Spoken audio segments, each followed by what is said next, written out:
a man with XYY was discovered. He was a normal guy living a normal life. A few years later, some researchers started drawing lines between having an extra Y chromosome and a life of violent crime. Some studies from the 70s said that an extra Y chromosome meant a man was more aggressive.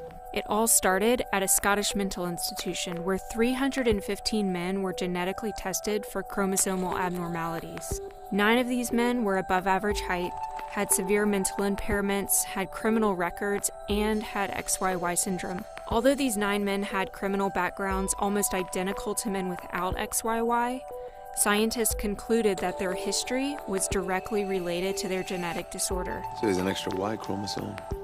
That's the criminal gene. Then, Mary Telfer, a researcher in the U.S., began searching for the XYY chromosome in developmentally disabled boys in institutions in Pennsylvania. They were tall and had moderate acne on their face, and in her mind, these were clear signs of XYY. Colehurst Research Center says he's an XYY man.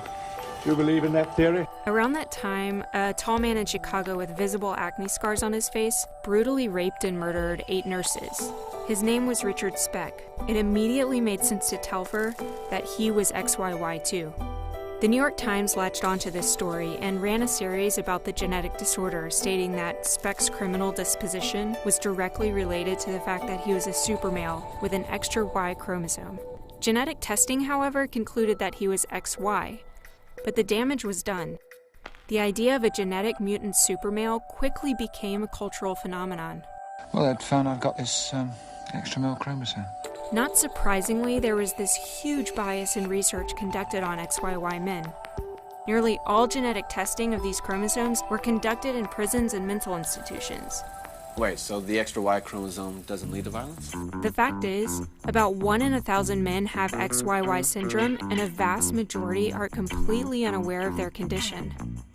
There's just no proven correlation between aggressive criminal behavior and having an extra Y chromosome. XY means nothing at all. Most people know that there's not a murder gene in our bodies that make us criminals. But we still use the Y chromosome as a huge cultural symbol for aggression and masculinity.